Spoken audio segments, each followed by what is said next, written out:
To price a property, real estate agents have a lot of methods that they use to get to that magic listing number. But how do you know once your house is on the market if your house is overpriced? When pricing a property, an agent is going to typically do a CMA, comparative market analysis. This is essentially looking at comparables, properties that are similar to yours that have recently sold either in your neighborhood or immediate area. We're also going to look at what's currently listed, what's under contract, to get a really good snapshot of what's happening. In addition to that, the current market has to be factored in, and that's how we tend to come up with the magic range of where we think, in our professional opinion, you should list your property. And I can tell you, it doesn't matter what market we're in, if your house is overpriced for the market of the day, it's going to hurt you. What you need to be thinking about as a seller is what's going on in the current market. In the Gainesville, Alachua County area, for example, we have seen some massive increases in property value. In January of 2022, the average sales price of a single family home in Gainesville was $260,000. In October of 2022, just a few months later, the average sales price was just over $315,000. That's almost a 20% difference in prices in just a short amount of time. In January, the average interest rate for a mortgage was hovering around 3.4%.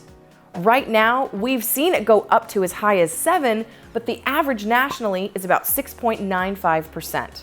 So in January, a house that cost $350,000 with a 5% down payment and the interest rate of 3.45% would be a monthly payment of about $1,485. The exact same house at $350,000 would now, with an interest rate of 6.95, cost roughly $1,995 per month. That's almost a $300 per month increase based on interest rates alone. Now, for the most part, buyers are not going to be really super concerned with the overall price of the house and the interest rates, as long as they can comfortably afford the monthly payment. Most people budget by what it's going to cost per month. So if they're well within that range of comfort, the other numbers aren't going to be as big of a factor. But as those monthly payments go up with inflation and interest rates, buyers are becoming a little bit more concerned with their purchasing power. So as a seller, you've really got to think about your pricing strategy. Yes, inventory is in your favor for now, and there's still a lot of demand for housing. But if your house is on the market and you're hearing nothing, you're going to really have to think long and hard about where your price is.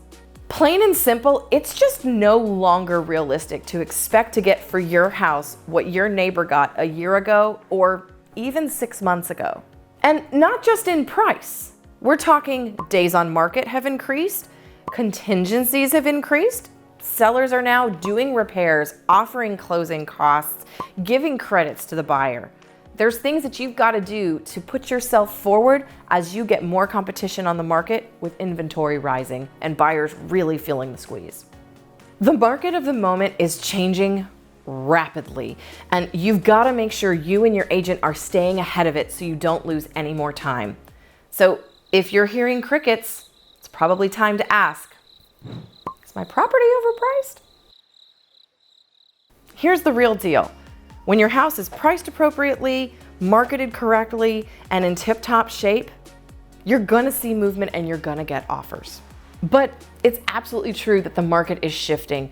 Inventory is coming up, interest rates are higher, showings are dropping down, but even with all that data, I can prove to you that your house will still sell in today's market. I'm Lindsey Johnson, your resource for all things real estate. See you next time.